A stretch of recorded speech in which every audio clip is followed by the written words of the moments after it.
I still remember the exact moment my world shattered. Standing in my kitchen on a rainy Tuesday afternoon, phone pressed against my ear, listening to my attorney's voice crack with uncomfortable tension. Emma, someone's filed paperwork claiming ownership interest in your Westlake property. The name on the documents, it's your brother, Michael.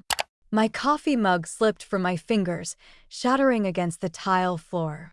Black liquid splashed across my white cabinet doors like an abstract painting of my fractured trust. I couldn't breathe. That's impossible, I whispered, gripping the counter to steady myself. That property was my life savings, my retirement plan. The documents include your signature, Emma. He's claiming you signed over 50% ownership last year during your father's illness. There's notarization and everything. My signature? My mind raced through foggy memories of the endless paperwork during Dad's cancer treatments. The stack of forms Michael had helped organize while I spent sleepless nights at the hospital. The documents he'd casually slide across the table saying, "Just one more thing Dad needs signed for his medical coverage." That calculating bastard. The realization hit me with physical force. My own brother had used our father's death as opportunity for theft. Michael and I were never the picture-perfect siblings from Hallmark movies. Growing up in suburban Chicago with parents who valued achievement above emotion created a natural rivalry, but we maintained a veneer of civility. At least, that's what I thought. Our childhood home in Evanston was comfortable but competitive, a battleground of parental expectations. Dad, a stern economics professor, constantly compared our accomplishments. Mom, a pediatrician with impossibly high standards, critiqued everything from our posture to our vocabulary. Michael developed a talent for shortcuts and manipulation that I mistook for charm. "Emma's so serious about everything," he'd tell my parents with that winning smile. "Someone in this family needs to know how to have fun." They'd laugh indulgently while I silently fumed, knowing I'd spent the weekend completing the science project he'd forgotten about until Sunday night. After college, I worked 80-hour weeks at a financial consulting firm, saving every penny. My studio apartment was barely large enough for a bed and desk. I ate ramen 3 nights a week and declined vacations with friends to build my financial cushion.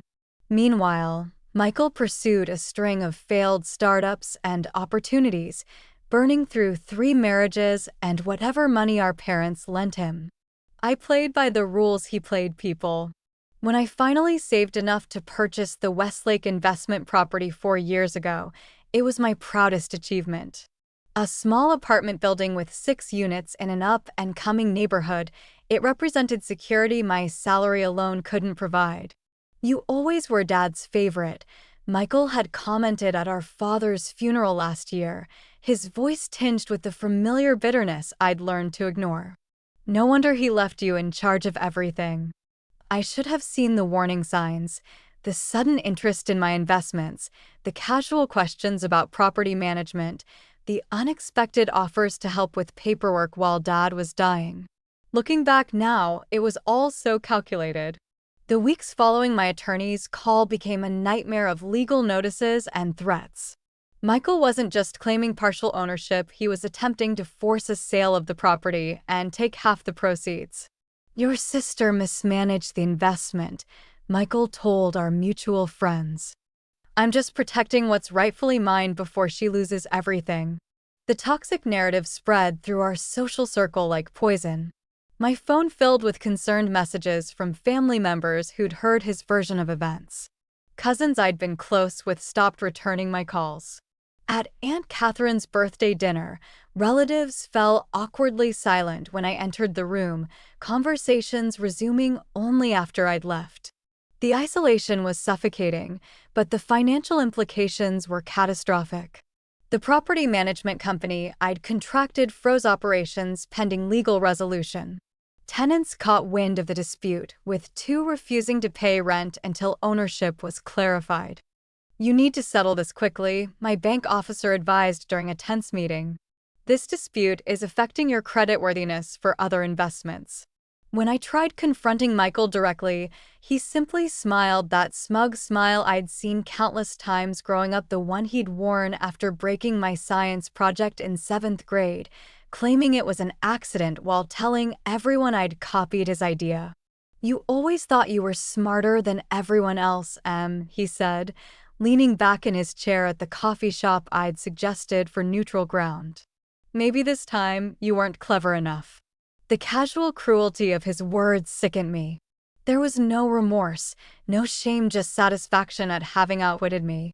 The morning of the preliminary hearing arrived with a stomach-churning sense of dread. I'd barely slept, replaying every interaction with Michael during Dad's illness, searching my memory for the moment he'd tricked me. My attorney looked grim as we reviewed our limited options. Without proof that my signature was forged or obtained under false pretenses, we faced an uphill battle against apparently legitimate documentation. "We need more time for forensic analysis on the signatures," she explained. "But the judge may not grant a continuance without compelling evidence." The document she handed me outlined potential settlement terms. Reading phrases like "equitable division of proceeds" made me physically ill. Each word represented surrender to Michael's scheme. Sitting in that sterile courthouse hallway, watching Michael chat amicably with his attorney, something inside me finally broke. The lifetime of accommodating his schemes, making excuses for his behavior, playing the responsible sister while he took advantage, it all came crashing down. When Michael approached with an outstretched hand and that familiar patronizing smile, I didn't shake it. Instead, I stood up, my voice shaking but clear. "You won't get away with this," I said, loud enough for everyone in the hallway to hear. "I know what you did, and I will fight you with everything I have." His smile faltered just slightly. "Be reasonable, Emma. You've always been emotional about money.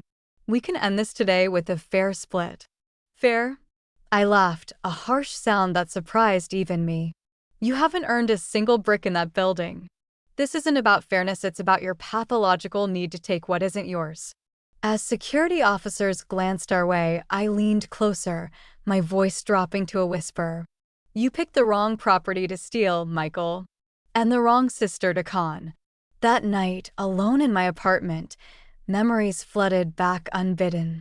Michael at 8 years old, breaking my toys, then claiming I'd broken his. Michael at 16, borrowing birthday money from my dresser drawer. Michael at 22, convincing our parents to pay his college debt while I worked through school. I poured a glass of wine with shaking hands, trying to quiet my racing thoughts. The hearing had been continued for 2 weeks. My attorney had successfully argued for time to conduct handwriting analysis. But the judge's skeptical expression hadn't inspired confidence. I remembered Dad's voice during our last private conversation in the hospital, his hand weakly gripping mine. "Watch out for your brother, Emma. He's troubled." More than I wanted to admit. At the time, I'd interpreted it as Dad asking me to look after Michael. Now I realized he'd been warning me. Had he suspected Michael's capacity for betrayal all along? Mom had always made excuses for him. "He's sensitive, Emma. He needs more support." Meanwhile, I was expected to be self-sufficient, responsible, the stable one. I resented the double standard, but internalized it as my role in the family. I recalled a Christmas morning when I was 12. I'd saved my allowance for months to buy Mom a silver bracelet. Michael had forgotten a gift entirely, then quickly claimed that my present was from both of us. "We went shopping together," he insisted. Mom had beamed at us both, praising our teamwork, while I stood speechless, robbed of even acknowledgement for my effort. The bitter irony. My responsibility had become my vulnerability. I was so busy handling everyone else's problems that I hadn't protected myself from the most obvious threat. I pulled out my box of family photos, fingers trembling as I flipped through images of forced smiles at holiday gatherings.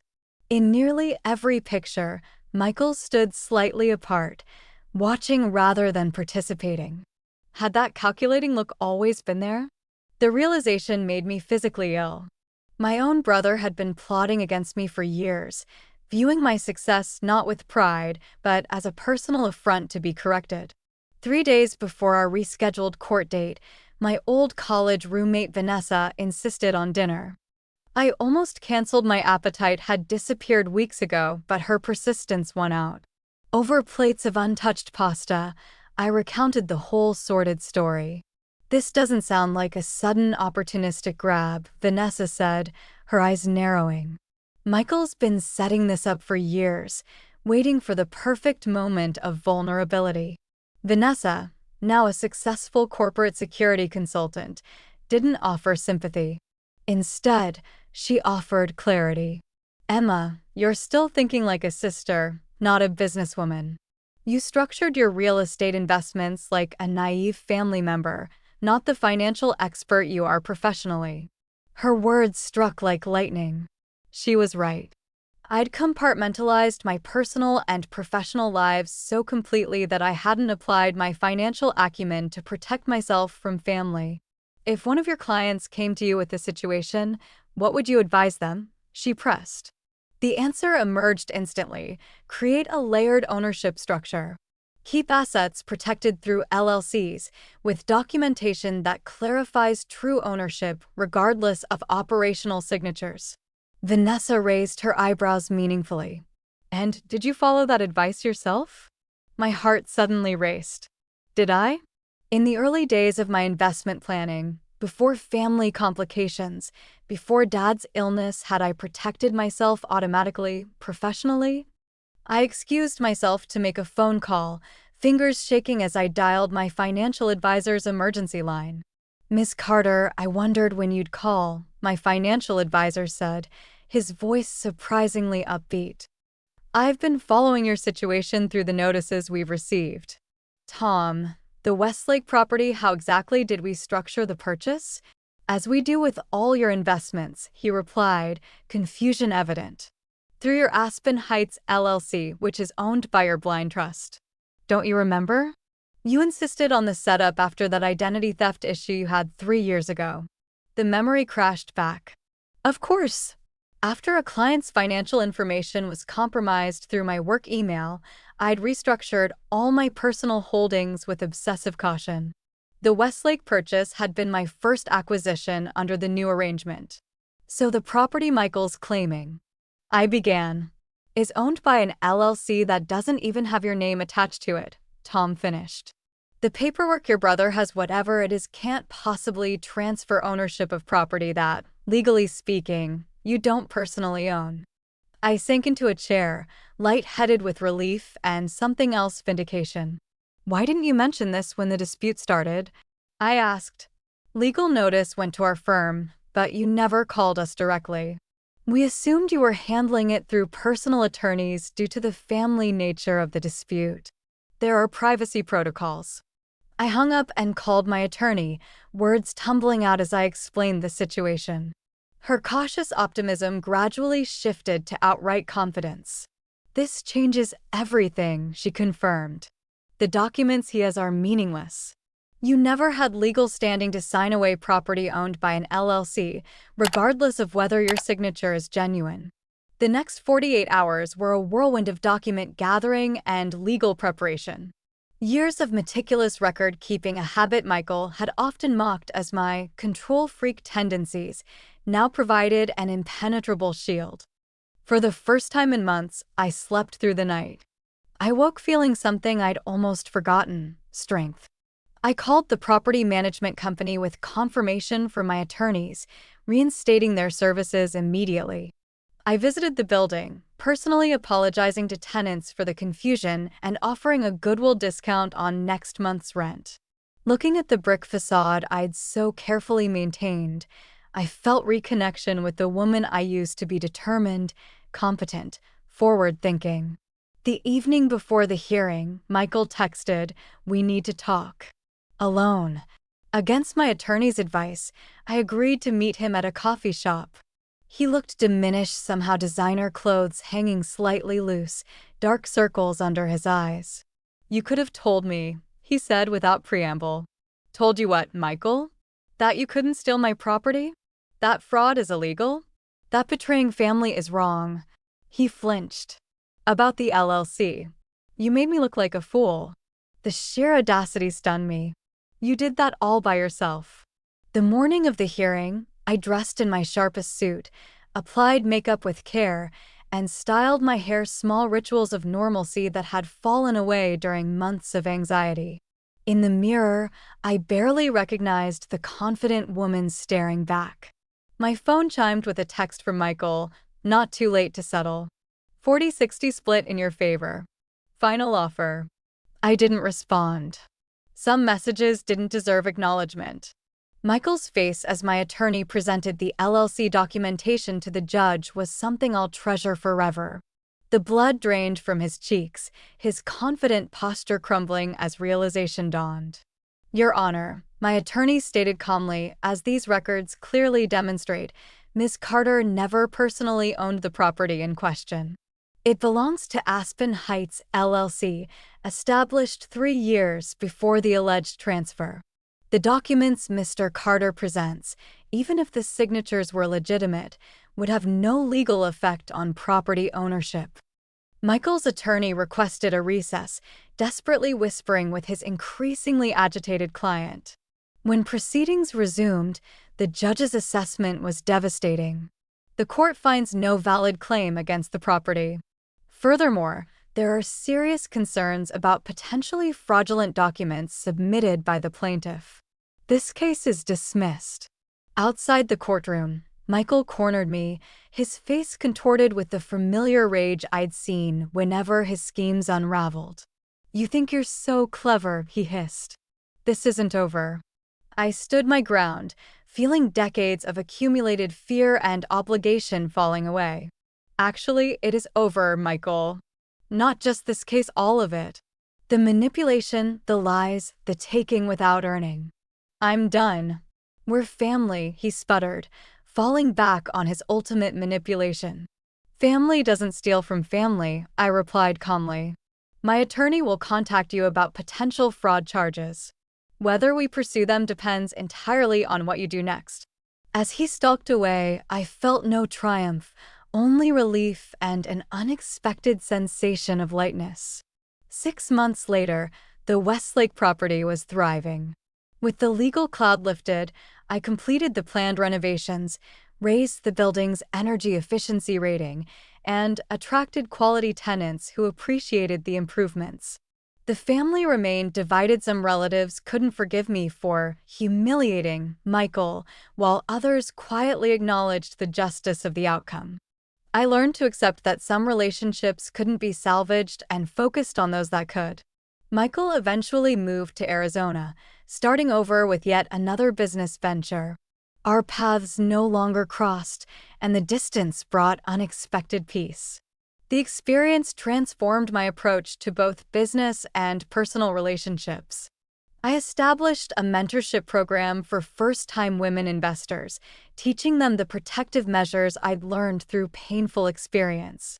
Financial independence requires both earning and protecting became my mantra during workshops, especially for women who've been socialized to trust without verification.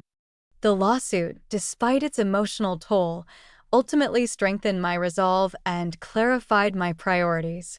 What Michael had intended as devastation became, ironically, liberation. On the anniversary of the court dismissal, I'd hosted a small gathering at the renovated Westlake building. Vanessa, Tom, my attorney, and a few loyal friends raised glasses in the courtyard garden I'd added during renovations. To lessons learned, I toasted, watching sunlight filter through new maple trees, and to protective measures taken before you know you need them. Sometimes the family we're born into teaches us who to be, sometimes it teaches us who not to be. The greatest inheritance my father left wasn't his assets, but his final warning and the wisdom to recognize that protecting yourself from harm isn't selfishness, it's self-preservation. The property Michael couldn't steal became more than an investment. It became a monument to the woman who finally learned to put her own financial oxygen mask on first.